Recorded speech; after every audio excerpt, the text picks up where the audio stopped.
जय हिंद साथियों।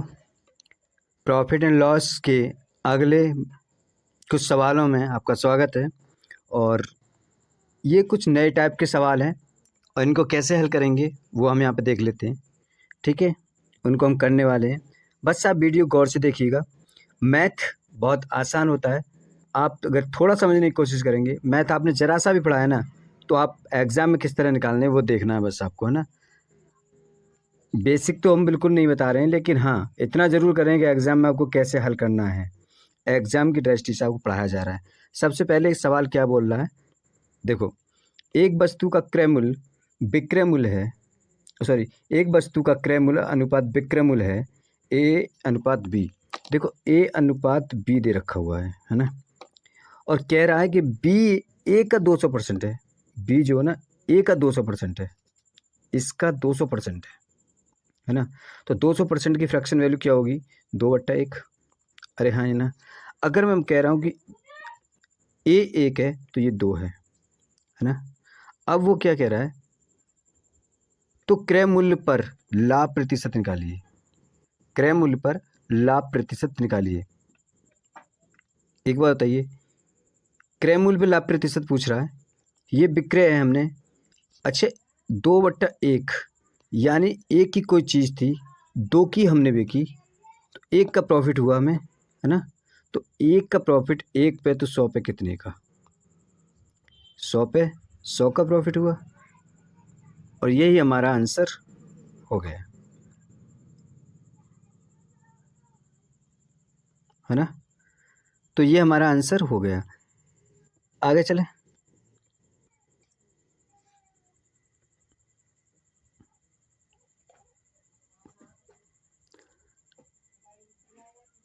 दो वस्तुओं के मूल्य का अनुपात 3:4 है। यदि उनमें पहली वस्तु का मूल्य 10% बढ़ा दिया जाए और दूसरी के मूल्य का में 4% की वृद्धि कर दी जाए तो भी अनुपात यथार्थ रहता है, मतलब कोई चेंज नहीं आता। तो दूसरी संख्या का वास्तविक मूल्य क्या था। अच्छा, इन चीज़ों के लिए हम सबसे पहले क्या करेंगे, सवाल दे रखा 3:4 दे रखा है ना। तो मैं मान लेता हूँ इन संख्याओं को 30 और 40 मान लूँ। कुछ देर के लिए मान लेते हैं 30 और 40 में संख्या मान लूँ, 30:40 मान लूँ, 40, तो भी तो संख्या वही हो रही है, यही आ रहा है ना अनुपात। अच्छा, मैं अगर इस 30 और 40 तब होगा अगर मैं इसमें 10% की वृद्धि करूँ, यानी 30 में 10% की वृद्धि करूँ मैं, तो ये हो जाएगा 33, है ना। वो कह रहा है अगले में 4 जोड़ने, तो अगर मैं इसमें 4 जोड़ूँ तो ये 44 हो जाएगा, ठीक है ना। तो 33:44, तो ये अनुपात हो 11:3 और 11 × 3:4, सेम ही तो हो रहा है। हाँ, तो कह रहा है दूसरी संख्या बताइए प्रारंभिक, तो 40 होगी कि नहीं होगी, और 40 संख्या हमारा राइट आंसर हो जाएगा। अरे कोई डाउट था नहीं, चलें फिर आगे। एक रेफ्रिजरेटर तथा एक टेलीविज़न के मूल्य का अनुपात दे रखा है ना। एक फ्रिज है और एक टेलीविज़न है, 3 का अनुपात दे रखा है। कह रहा है कि यदि रेफ्रिजरेटर की कीमत ना टेलीविज़न से 5500 अधिक हो, कहने का मतलब यह है अगर ये कीमत है ना टेलीविज़न से 5500 अधिक हो तो रेफ्रिजरेटर का मूल्य कितना होगा। अगर मैं कहूँ, अगर मैं आपसे ये कहूँ कि ये जो मूल्य है ये किसका है, रेफ्रिजरेटर का, और ये किसका मूल्य है, तो ये कहेंगे आप टेलीविज़न का, है ना। तो कह रहा है टेलीविज़न कितना अधिक है, तो 2, और 2 की वैल्यू कितनी दे रखी है, 5500। अरे अधिक तो यही है ना, दोनों माइनस करेंगे तो 2 जो है 5500 है, तो 1 की वैल्यू कितनी हो जाएगी, 1 की वैल्यू कितनी हो जाएगी, 2 दूनी 4, 2 सत्ते 14, 2 पंजे 10, 0, 2750। ये कितने की है, 1 की, तो 1 की ये है तो 5 की कितनी हो जाएगी, बात समझ में आ रही है। 1 की कीमत हमारे पास है तो 5 की कितनी हो जाएगी, तो 5 0 0 55 25 का 5 हासिल 2, 5 7 35 37 हासिल 3, 10 और 3 13, 13,750। ये किसकी कीमत हो जाएगी, ये कीमत हो जाएगी फ्रिज की। तो आंसर इसका क्या हो जाएगा, बी करेक्ट आंसर हो जाएगा। बात समझ में आई, नहीं समझ में आई आपके। एक फल विक्रेता ने बड़े, मध्यम तथा छोटे आकार के सेब का 15 आर 10 आर तथा 5 आर में बेचे, यानी 10 रुपये में, सॉरी 15 में, 10 में और 5 में बिके। इस प्रकार बेचे गए कुल सेबों का अनुपात था। ओके, उन सेब की औसत कीमत क्या थी? सबसे पहले अनुपात ले लेते हैं। सबसे पहले सेब 3:2:5। इसमें क्या करें, 15 जो सेब थे ना 15 रुपये वाले वो 3 थे, 10 रुपये वाले सेब 2 थे और 5 पहले थे 5। तो इस कुल मिला के ये कितने हुए, 15 थी 45 प्लस 10 दूनी 20 प्लस 55 25, है ना। ये कितने हो गए, 50 60 70 80 90, है ना। टोटल जो कीमत थी 2 3 2 प्लस 5, 3 2 5 और 5 10, यानी 90/10। तो सेब की जो औसत कीमत थी वो 9 रुपये थी, है ना। एक सेब कितने का पड़ा, लगभग 9 रुपये का पड़ा, हाँ या ना।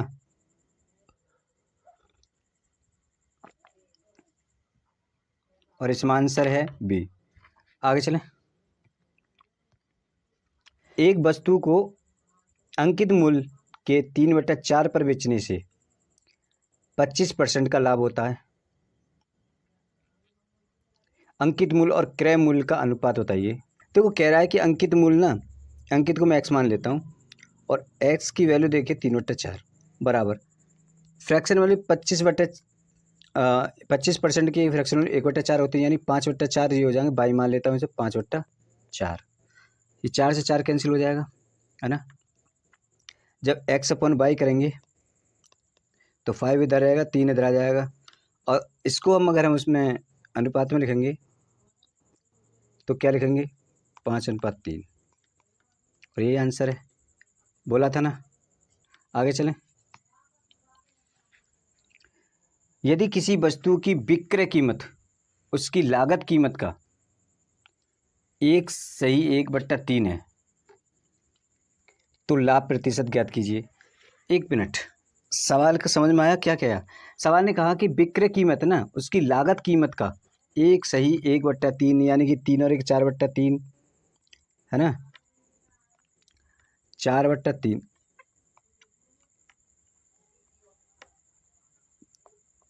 है ना। अब वो कह रहा है कि विक्रय कीमत उसकी लागत कीमत की 1/3 है, करेक्ट। तो विक्रय मान लेता हूँ मैं 4 है, तो कितनी ज़्यादा है यार, प्रॉफिट ही निकालना है ना हमें, हम बाद में नहीं कुछ करना चाहते, अब हमें प्रॉफिट निकालना है ना। तो ये 3 की कोई चीज़ थी, 4 में गई तो कितने का प्रॉफिट हुआ, 1 का, कितने पे, 3 पे, तो 100 पे कितने का, है ना, 33 सही 1/3, यही तो परसेंटेज है, और यही हमारा आंसर हो रहा है।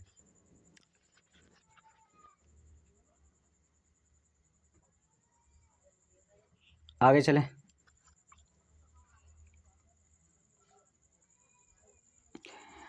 क्रय मूल्य और विक्रय मूल्य का अनुपात 5:4 हो तो हानि प्रतिशत बताइए। अच्छा, क्रय मूल्य अब की बार 5:4 है, बात समझे।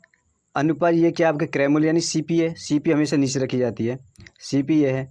कोई वस्तु 5 की थी और 4 में बिकी, कितने का घाटा, 1 का, कितने पे, 5 पे, तो 100 पे कितने का, 20 का, और 20% घाटा हो गया तो कहाँ है, ऑप्शन ए।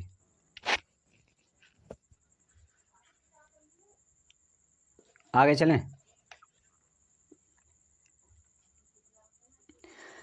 बात समझ में आ रही है।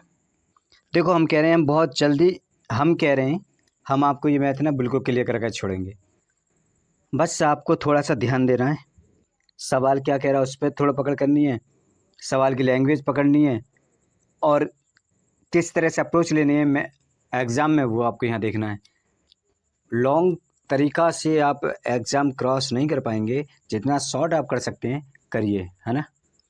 एग्जामिनर नहीं देख रहा कि आपने कैसे किया है कैसे नहीं किया है, लेकिन अगर आप भले ही तुक्का से भी मारिया हो, आंसर सही होना चाहिए, उससे कोई मतलब नहीं, सही आंसर से मतलब है। तो अगला सवाल इसी पर है, यदि किसी वस्तु का विक्रय मूल्य उसके क्रय मूल्य का 8/5 गुना है तो उस पर लाभ प्रतिशत कितना है। अब बताइए, मैं अगर कहूँ आपसे 8/5, तो सीपी तो नीचे उसने सही दे रखा है, सेलिंग प्राइस ऊपर दे रखा है, कोई टेंशन। कितना ज़्यादा, 3 कितने पे, 5 पे, तो 100 पे कितना है ना, 20 क्या हो जाएंगे, और 20 दिया 60, 60% किस पर, कहाँ है, डी ऑप्शन सही है। हाँ या ना, चलें आगे चलें। राघव ने एक स्कूटर उसके अंकित मूल्य के 13/15 में खरीदा। उसने उसे अंकित मूल्य से 12% अधिक राशि लेकर बेच दिया। उसका लाभ पूछ रहा है। चलिए निकाल लेते हैं। 13/15 लिखते हैं हम इधर। 13/15 इक्वल टू कर देते हैं क्या, 12.5 का 3/25, 3/25, तो 25 की बचती थी, 3 रुपये और उसने एक्स्ट्रा ले लिए, यानी 28/25 हो जाएगा, है ना। दोनों के हर एक समान नहीं, तो हर समान करने के लिए क्या करेंगे, इधर 5 की गुणा कर देंगे, हाँ या ना, इधर 3 की कर देंगे, हाँ या ना, 75 हो जाएंगे ना, 13×5 = 65, हाँ या ना, और ये 75। आगे जो करेंगे 28 दिया, सॉरी 8 दिया 24 का 4 हासिल, 28 दिया 84, है ना, और नीचे 75, 75 से 75 कैंसिल, माइनस करेंगे तो ये 19 हो जाएगा, है ना। 19 65 पर 19 का लाभ, है ना, तो 100 पे कितने का, यही तो निकालना है। तो ये हो जाएगा 20 और ये हो जाएंगे 13, है ना। 19 दूनी 38, 380 जो है 13 का भाग लगाएंगे तो 13 दूनी 26, बचे 120, 13 निम्मा 117, बचे 2 सही, ओ सॉरी 3 सही बटा 13, है ना। तो 29 सही 3/13% का लाभ उसे होगा, और कहीं आंसर में दे रखा है ये जो डी है ना, ये करेक्ट है। कोई डाउट है? नहीं, आगे चलें, बिल्कुल चलें। सवाल चेंज हो गए, है ना, वो वाले सवाल हम कर चुके हैं और ये सवाल चेंज हो गए। तो चलिए इन सवालों को भी कर लेते हैं फटाफट से। हर टाइप के सवाल हमने यहाँ पढ़ा रहे हैं, हर टाइप के सवाल आपको, और देखो जितनी आसानी से हो सकता है उतनी ही आसानी के साथ आपको बताया जा रहा है। ऐसा नहीं है कोई लॉन्ग मेथड आपको दिया जा रहा है, बहुत मेहनत करी जा रही है आपके साथ में। बस आपको कि हमारी वीडियो को लाइक वाइक शेयर वेयर नहीं कर रहे हो, अगर शेयर वेयर करोगे तो हमें भी थोड़ा सा मोटिवेशन मिलता है। ऐसी बात नहीं है यार, करो करो क्या करो, है ना। सवाल कह रहा है, एक व्यक्ति ने 250 कुर्सियां बेची और उन पर 50 कुर्सियों के बिक्री मूल्य के बराबर का लाभ प्राप्त किया। उनके लाभ का प्रतिशत बताइए। आपको पता है 250 कुर्सी बेचने पर ना, जो 50 कुर्सी ना उनके बराबर उन्हें प्रॉफिट हुआ। नहीं समझ में आई? तो 250 में से अगर हम माइनस कर दें, जो हम सीपी चाहिए तो हमें 50 माइनस कर देंगे। हमें सीपी चाहिए ना, बस कितनी कुर्सियों पर लाभ हुआ था, हमें 50 कुर्सियों बिक्री मूल्य के बराबर लाभ हो रहा, तो हम सीपी चाहिए तो 200 सीपी हो जाएगा हमारा। अब 200 सीपी बराबर कर देंगे 50, तो ये कितना हो जाएगा, 0 0 5 1 5 5 चौक 20, यानी 4 की कोई चीज़ है ना, उस पर 1 का प्रॉफिट हो रहा है, 4 पे 1 का प्रॉफिट, तो 100 पे कितने का, 20% का, नहीं सॉरी 25% का, 25% का, है ना। तो बी करेक्ट आंसर हो जाएगा। कोई किसी को डाउट है क्या? अरे 50 कुर्सियों की बात कर रहा है ना वो, 50 कुर्सियों के बराबर उसे लागत वो हुई है, तो 50 तो हम माइनस कर देंगे, तभी तो हमारा सीपी आएगा। सीपी जो हमारी लागत मूल्य है, 50 पे तो लाभ लिया है ना उसने, 50 कुर्सी जो एक्स्ट्रा बेची है उस पर तो लाभ लिया है, यानी कि 250 कुर्सी बेच रहे हैं, 50 का लाभ लिया, तो हमारी जो लागत थी हम वो निकालेंगे ना, कितनी कुर्सियों पर लागत निकली हमारी, 200 कुर्सियों पर, तो लागत क्या थी, सीपी। समझ में आ गई इतनी बात? हाँ, ये चीज़ ही हम निकाला था। ठीक है, आगे चलें। ओके, 144 मुर्गियां बेचने पर महेश को 6 मुर्गियों की बिक्री मूल्य के बराबर घाटा हुआ, और घाटे की बात कर रहा है ना। तो इसमें हम क्या करेंगे, 144 मुर्गियां थी, 6 मुर्गियों का घाटा हो गया, 6 मुर्गियों के बराबर घाटा हुआ ना, तभी तो हमारा यार ये सीपी निकल के आएगा, और 6 की बात यहाँ कर ही रहा है वो, हाँ या ना। ओके, तो ये कितना हो गया, 150 और बराबर यहाँ 6, हाँ या ना, आया या नहीं आया?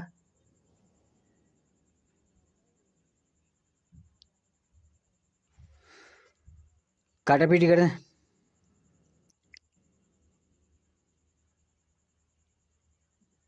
तीन दूनी, तीन पंजे, 1 25, है ना। उसे घाटा हुआ था कितने पे? 1 का 25 पर, तो 100 पे कितने का? तो 100 पे कितने का? 25 चौका 4% का घाटा हुआ था उसे, है ना। और 4%, ए जो आंसर है वो सही है। बात क्लियर? आगे चलें। एक विक्रेता को ना 60 चीजें बेचकर 15 चीजों के विक्रय मूल्य के बराबर लाभ मिल जाता है। ओके, तो उस विक्रेता के लाभ प्रतिशत बताइए। देखो 60 जो है टोटल बेची उसने, है ना, और 60 पे 15 का उसे लाभ हो जाता है, 15 जो लाभ हो जाता है, तो हमारे सीपीए कितना होगा? 45, है ना। 45 पर लाभ हुआ उसे कितने का? 15 का, यानी 15 के 15, 15 थी 45, यानी एक का लाभ हुआ 3 पर, तो 100 पे कितना? 100 पे कितना हुआ? 33 सही 1/3, और ये हमारा बी आंसर करेक्ट हो जाएगा। आई होप ये बात आप समझ रहे हैं, बहुत अच्छे से समझ रहे होंगे। कोई दिक्कत आ रही है? सवाल कुछ नहीं कह रहा, बस जो बोल रहा है उसे माइनस और प्लस करना, उसके बाद हमें सीपी मिल जाता है। सीपी पे ही हम प्रॉफिट और लॉस जो कैलकुलेट करते हैं, हमेशा याद रखना, है ना। सीपी अगर हमें पता है तो हमारी को आंसर गलत नहीं होगा, बस हमें सीपी पर ध्यान देना है। सीपी मिल जाएगा, क्रय मूल्य, सीपी मतलब क्रय मूल्य, याद रखिएगा। आगे चलें। एक व्यापारी को 25 मीटर कपड़ा बेचने पर 5 मीटर कपड़े के बिक्री मूल्य के बराबर लाभ होता है। तो पहले तो उस कपड़े की कीमत निकाल लें, कितना कपड़ा हमें लागत है, कितने कपड़े पे लागत थी। तो 25 से अगर 5 माइनस कर देंगे तो 20 पे लागत थी, ये सीपी हो गया हमारा। अगर 20 पे, तो 5 पे 5, 20 पे 5 का लाभ लिया, तो ये क्या करेगा? 1 और 4, 4 पे 1 का लाभ, तो 100 पे कितने का? यही तो पूछा है, 25 का। और आंसर कहीं दिया हुआ, ए आंसर दिया हुआ है ना। आगे चलें। एक विक्रेता को 36 संतरे बेचने पर 4 संतरे की बिक्री के मूल्य के बराबर हानि होती है। ओके, हानि हो रही है इस बार, तो हम क्या करेंगे? 36 + 4 बराबर 4, ये हमारा क्या हो गया? सीपी। ये 40 हो जाएगा बराबर 4। तो हानि हुई हमें कितने पर? एक की हानि हुई हमें 10 पर, तो 100 पे कितने की? तो 100 पे कितने की? तो 10 की। आंसर कहाँ है? वी हमारा करेक्ट हो जाएगा। आगे चलें। एक कपड़ा विक्रेता 33 मीटर कपड़ा बेचकर, ओके, 33 मीटर ना कपड़ा बेचकर 11 मीटर कपड़े के बिक्री मूल्य के बराबर लाभ प्राप्त कर लेता है। तो सबसे पहले तुम सीपी चाहिए हमें सीपी चाहिए, तो -11 करेंगे, बराबर 22 हमारा सीपी हो जाएगा। तो 22 बराबर 11 का लाभ, यानी 1 पर 2 का लाभ, 2 पर 1 का लाभ, तो 100 पे कितने का? 50%। और आंसर कहीं है क्या? डी।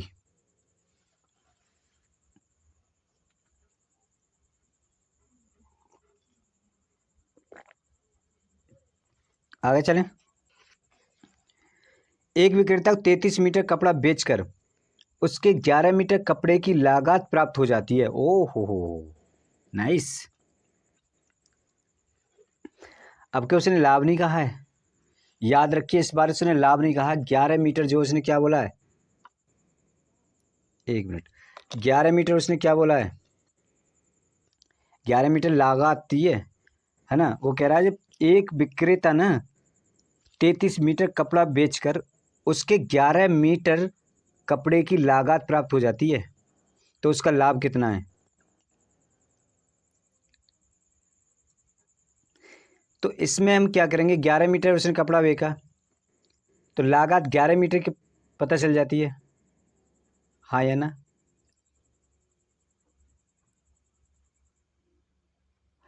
तो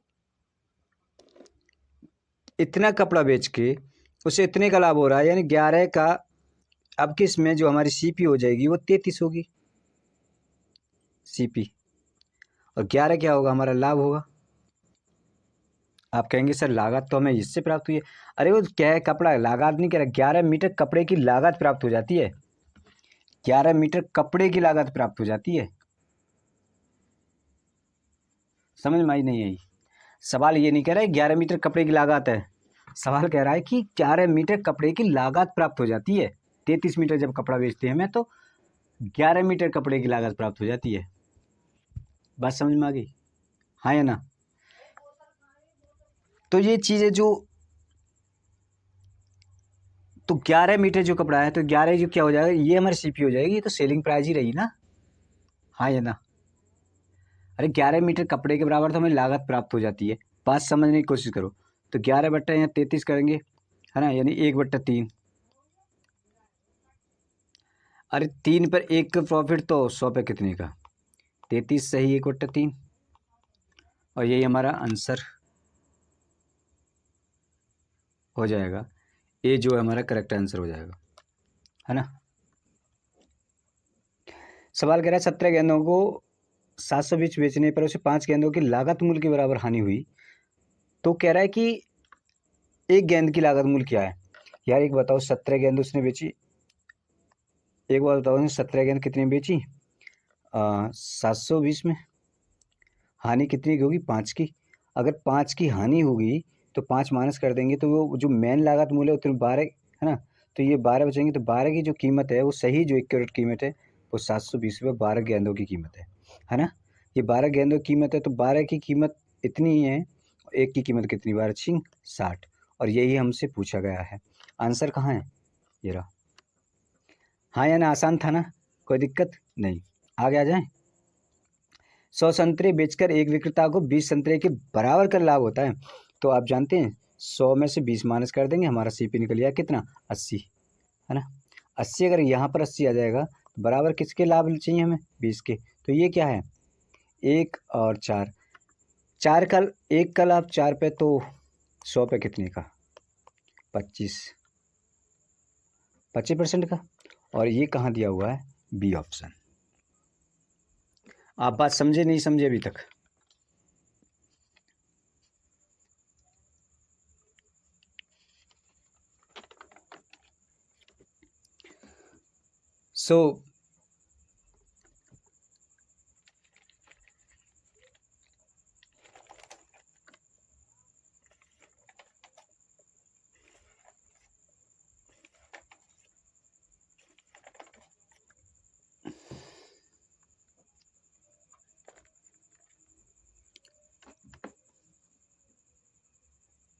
सो आज की वीडियो को यहीं विराम कर देते हैं। अगली वीडियो में मिलते हैं, अगले किसी नए टॉपिक के साथ में, नए टाइप के क्वेश्चन के साथ मिलेंगे, और फिर नई ट्रिक के साथ में। तो फिलहाल चाहते हैं इजाज़त, मिलेंगे अगली वीडियो में, तब तक के लिए